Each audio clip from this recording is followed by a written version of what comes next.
Good morning, everybody. It's Friday the 15th of May, and welcome to a Frivolous Friday, the live video today.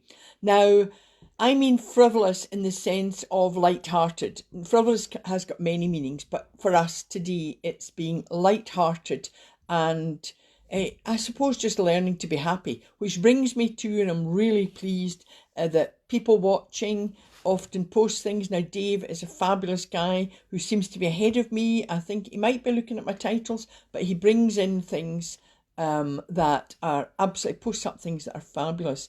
And the one this morning was, the 7 wonders of the world are to see, to hear, to touch, to taste, to feel, to laugh, and to love. Now, there are some people who maybe can't see, hear, so we have to be grateful if we have all of these, our 5 senses, and then of course we can all learn to laugh and to love. So for Frivolous Friday, another of his posts said, learn to be happy and don't think too much. Just do what makes you happy. So that's really what today is all about.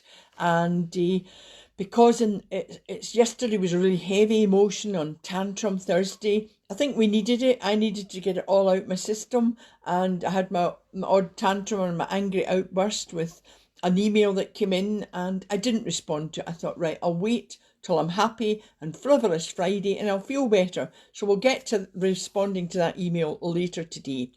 But I think we need to have a day of frivolity.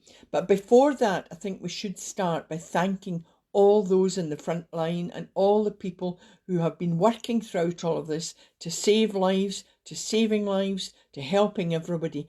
And they probably really don't have a moment, a second even, to be frivolous. So I think we should just do our usual affirmation of we thank you. So be grateful for what you have. It's interesting though, I had a very close friend who sadly passed away. He was head of the fire and rescue, heavy road traffic accidents, and it took its toll on him. And I remember saying to him, kind of, what do you do? And he said, well, I know they bring in counsellors, they bring in help for us, but he said the greatest thing we have is camaraderie among our colleagues, and laughter is the best medicine. And he said even in times of the horrific scenes he experienced, he said, you have to laugh. He said it would really get to you. And it sounds awful. You certainly would not say to bereaved people, oh, I was laughing about this. It's not to do with that. It's for their own sanity. And he said it really kept us sort of a bit more upbeat, ready to take on the next job that we had to go to. So, how are we going to be frivolous without spending money? Now, I bet that you all did light-hearted things before the lockdown, and you would do often maybe spend money. You'd go to concerts, you'd go to the theatre, clubs, movies, lots of things. But of course, since then, we can't get out to do that. But the good side, the upside for that is we can do things that are free. And just like my techniques, they're free to be able to do them yourself. So, having fun without spending money. I was thinking about all the things that people are doing, and I got a lot of the ideas actually from people who were posting up, from my own family, from other people. And there was a friend of my daughter's, their children start doing things for their parents. It was all absolutely fabulous. So I sort of made a wee list, and I hope you've either done them or will do them. The first one is have a picnic. Now, when you think about that, you think, oh, I've got to get all ready, get in the car, drive to somewhere, have the picnic. I'm not talking about that. If you've got a garden, have a picnic in the garden. If it's raining, have the picnic inside. In fact, if you don't have a garden, have the picnic inside. There's lots of things you can do. So clear the room, put a rug down, get things ready, and you don't even have to cook lots, although that's another thing I'll be talking about in a wee while. So just enjoy, just think, have a picnic today. I think the other thing is when you're giving yourself time and space for something happy, enjoy the food you're eating. You know, it's like, I remember it was Buddhist or yoga, they go take like 40 chews. I remember I used to rush my food. That's partly because if you're at school dinners, you have to rush your food and rush out. And I know that I used to be told, take 40 chews to every bite. That's a bit over the top, but just take time to enjoy and savour each bite. Also, maybe look round your garden, look round at nature. Even in your room, look round. Do you have books? Do you have chairs? Be aware of absolutely everything around you. We tend not to do that. We're all sort of rush, rush, rush. And, we just don't get time to do that. And of course, if you're outside or inside, close your eyes for a minute. It's a bit like, I think some schools, maybe they still do it, but maybe you do grace. So you don't need to say, this isn't any particular religious sort of following, but it's to say, close your eyes and just be thankful for what you're about to eat. And also maybe imagine that picnic in the forest, in the mountains, at the beach, wherever. Is absolutely fabulous. Remember the power of the mind. Your imagination is fabulous and the kids will love it. You know, it's in fact, I'm kept entertained. There's one family just now, she sets aside, I think her wee boys maybe, well, he's just had his second birthday. And of course, they do lots of things together and she posts up what they're doing. And it's fabulous. The next thing is museums. Now you go, oh, I'm not going to go to a museum and I can't get out. But there are so many things being offered free online just now. And it's a time where if you've never been to a museum, you could maybe look for that and take a tour of one. But be aware of what you see. If it's an art gallery, think of the paintings. See if you've got the family and they're able to watch, then bring them with you and say, what do you see? And then maybe afterwards, challenge everybody to do a drawing of what they saw. It doesn't need to be, it's not a Picasso, it doesn't matter. You just have fun laughing with each other, not at each other, but with each other's attempts at what they're doing. Concerts. So many concerts are being offered online, whole shows. I love opera, and it's interesting now that opera has come a long way from just people sort of singing. They now bring in their acting skills and everything. I'm often saying to the acting group, they need to look at some of these things. It's absolutely amazing. So there are many. And I think it's a time maybe where you can share each other's tastes. So if you've got teenagers who go, oh, I'm not going to watch opera, well, try and say to them, maybe have a taste, a hearing of something different, and then look at theirs as well. And it might be quite good then to share afterwards how they feel about it. They might even enjoy the different style of music and you might enjoy theirs. Now, yesterday I was talking about like listening to maybe quieter music because we were getting into a tantrum. But this time today is to just go for it. If it's heavy metal, if it's pop, it doesn't matter. And just see how everybody's enjoying it. And of course, city or country tours, these are being offered online as well. And people are posting up views of their country. There's been gorgeous ones of Devon, Cornwall, Wales, Ireland, Northern Ireland, Scottish Highlands, everywhere, even abroad. So, just have a wee look at that. And I don't know whether some of these are taking it by the robots, can't remember the name of them, but they're wonderful and they're taking you right across the country like a bird flying over the scenery. And of course then you can sort of ask the family maybe what did they see. You might have to repeat the tour. I mean, I was recently, not recently, last year, but in Cordoba, and it was just beautiful, the flowers and the things. So you just look at what you're seeing and then maybe get them to talk about what they saw, because we tend to quickly flash through things. So take time. Documentaries. Now, David Attenborough documentaries, absolutely fantastic. I think they're repeating these. The Blue Planet. Lots of televisions, instead of just flopping in front of the TV and watching some mundane thing or even a soap. I mean, yes, you can enjoy all these things, but try a documentary. And it's like learning. I know we're talking about our children going back to schools, there's worry about that, but there are so many things that are educational. I mean, I have friends who homeschool, and actually some of these children are far ahead of what their counterparts are when they actually then attend the senior school. That's because they have an out-of-box thinking on what they're teaching their children and how their children are learning. So look at that.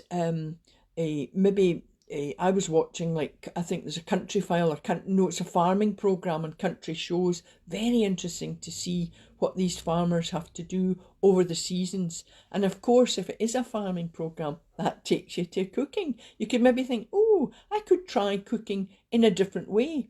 If you're a meat eater, you maybe could try veggie. I know the vegetarians are not going to then take up meat, but just look for different recipes and get everybody involved. That then takes me to eating out or date nights. Now, it was lovely that my daughter's friend, she's got, I think her children, they're maybe 8 and 10, but they decided that their parents deserved a date night. So they set up the family table, the dining room table. They even cooked. Now, you've got to be careful, obviously. You don't want children burning themselves. But even if it was something cold, they could do a sandwich for you, a juice. But it's such a pleasure for them to give something to their parents. And of course, then they're leaving the parents to have a little time on their own. So that's teaching children that they're not always the centre of attention. So that's something that you could consider or suggest, maybe hint at to your children. If your children are too young, try and get them to bed early and just set aside time for yourselves. And instead of lounging about in your PJs, get dressed up. If you're going out, and you can really enjoy doing these things. So the next thing sounds a bit crazy, but camping. You can actually camp. Now, I know the idea, if you mention camping, again, the thought is piling everything into the car. You're going off to the beach or the mountains or the forests. But you can actually camp, if you've got a garden, in your own garden. If you don't, you can camp in your own living room. I don't know about you, but I remember and children still do it, you can get a whole lot of chairs together and you put blankets over them, and suddenly you're in a different world and you can imagine yourself camping wherever. Take yourself off. Say to the children, where do they like to be? Get them to close their eyes and go, right, we're going to be, we were at scout camp last year or whatever, and imagine themselves there. Listen and see if you hear birds singing. Now, if you're inside, you might want to have fun at saying, does anybody know a bird song? To have the birds, singing, and then maybe try and identify some birds. You could then actually be bird watching later, looking from your house I have magpies, sparrows. I think there's even more animals coming out now since we've been in lockdown.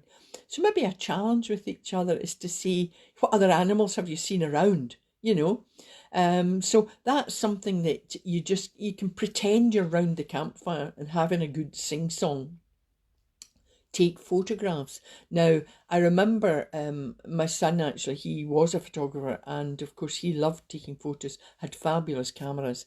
But I spoke to a photographer friend and I said, I'm going away. What, do you think I should buy a camera? What kind of camera? And he went into his pocket and he brought out his mobile phone. And he said, the mobile phones now, I've got such fabulous cameras. He said, that's all I need. Obviously, if you're a professional photographer, no. So if you've got a mobile phone, then start taking photos. Again, I'm watching things online where people are taking photos of just a rosebud or the grass even, or dandelions. Absolutely stunning. And of course, you could teach your children, you can say, well, hold the phone. What would you like to take a photo of? And photograph different things, even concrete slabs or walls. I was amazed once that I saw a photo that a friend had done, and I couldn't believe the colours. The colours were absolutely stunning. But it was as if it was a wall. So I sort of said to him, what is that a photo of? And he said, it's a wall. And I said, oh, he said, you don't realise that stones, not brick walls, well, even brick walls have different colours, but stones, the old dry stone dikes, that kind of wall, it's got different colours. Now, I'm sure if you're living maybe out in the country, you'll have paths and things with these walls, hedges, anything. It's amazing the colours you see, and it's amazing the shapes. So be aware, take a note of that. And of course, then we've got indoor things like reading. So I know people are, they've got maybe Kindles. I don't have a Kindle. I quite like this hard copy. I like being able to hold the book. But if you've got the Kindle, then start reading maybe something you don't usually read. I've got a friend just now who's got another friend, and she's in her 90s, and her younger friend is posting her some magazines and things. So anything, it just gets you thinking out of the box again, something that you don't maybe usually do. And then you can share your love of book maybe with a friend, which takes me to other like group meetings. You might have a book group where you discuss things. I know there are some people having wine tastings, which is very good. I think there are you can buy them online, and then you can do this across Zoom or these team meetings. But do what makes you happy.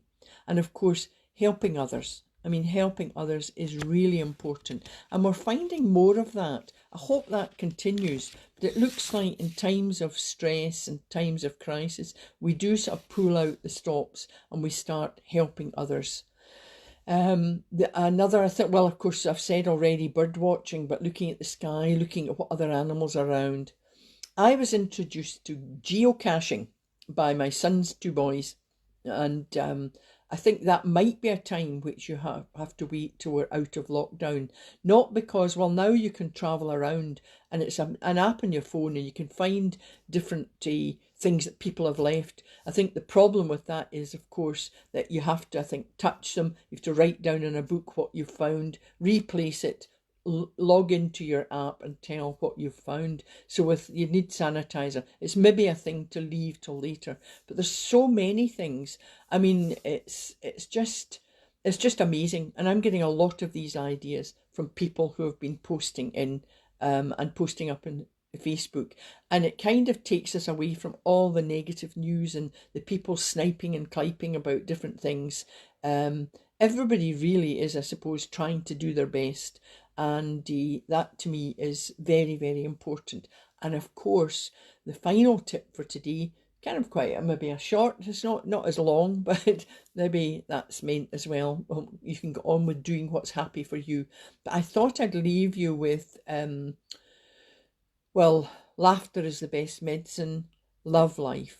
But I thought we would do the I think the golden path, because I think that can take you to where you want to be, rather than me kind of telling you where you are. Oh, I bought one of these things that you hook your phone onto, and it goes up and down. So if I'm jumping up and down, it's not me, it's the phone. Anyway, I hope you're remembering to do your affirmations. So we've thanked the workers. So you can say to yourself, I am happy. I am relaxed, and that just boosts, it takes your physiology from feeling down within 20 seconds to feeling a bit better. And of course, your posture is important for that, and your breathing, your deep breathing. Remember, in through the nose, and that you're pushing your tummy out like a balloon, and then hold, and then exhale slowly through the mouth, and it kind of calms you down. So let's just think about this golden path. Imagine that I want you to sit with your feet on the carpets, straight feet, not cross legs. And of course, again, it's quite dull out here. It's not raining, but you might want to go outside. Nothing like being out in nature. Wrap up well. It's quite cold, certainly cold up here. But I want you now to close your eyes. And I want you to take a deep breath in through the nose. Hold, and then exhale through the mouth.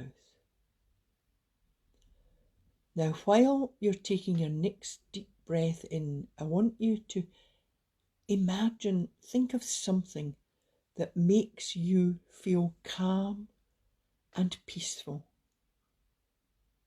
Now we're going to take another deep breath in through the nose. Hold, and then exhale. Now, when you take the next deep breath in, I want you to imagine that you're becoming part of the earth and the world around you. So take another deep breath in. Hold, and then exhale. Now that you're calm and peaceful, I want you to say in your head, I feel a sense of calm and peace. I'm relaxed, but with the deep breathing in, I'm also energized. I can almost touch the energy all around me. Now imagine there's a golden path. We're going to go on a creative, imaginary journey. So in front of you is a beautiful golden path. You start walking along this path. The path opens up into a fork. There's a path that goes to the left, and there's a path that goes to the right. Now take a moment, just be still, and think about what path you're going to take. And it doesn't matter, it's your path. Are you going to take yourself to the forest, to the mountain, to the beach, wherever you want to be? Is one path drawing you towards them? Is one path feel that you want to go down there? If so, go with that feeling and walk towards that path. You say, I feel positive. I move forward positively. Now take another deep breath in through the nose. Hold, and then exhale. And as you're breathing in and exhaling, you say to yourself, I am confident, I'm enthusiastic. Whichever path I take, I know it is the one I need to take. I know opportunities will open up for me there. Now slowly walk forward, feeling positive, calm and relaxed. As you continue, you become more confident. Enjoy the adventure of your mind. Now you can slowly open your eyes and say to yourself, I am calm, I am positive. Opportunities are there for me. And just remember, love life and laugh. Laugh with everyone. Laugh at yourself, but not at others. So taking the first few small steps up this pathway can actually bring you inner happiness and inner success. So I hope you've enjoyed today. It's maybe a bit shorter, but it's opened up a more light-hearted day for you, and I feel that I will now be able to tackle these emails that I didn't want to respond to yesterday. And I don't do the mind bites, the meditations, these videos over the weekend, Saturday and Sunday. And I'll be back on Monday at 10. And I can't remember what I'm going to call it. As people have been bringing in suggestions, which is fabulous. I'm trying to think what we've got to. Oh, it's going to be Mindful Monday. Somebody suggested that. So it's going to be Mindful Monday. And enjoy the rest of the day and have a fabulous weekend. And I hope you do some of these things I've suggested. And virtual hugs to everybody and kisses to everybody. Thank you.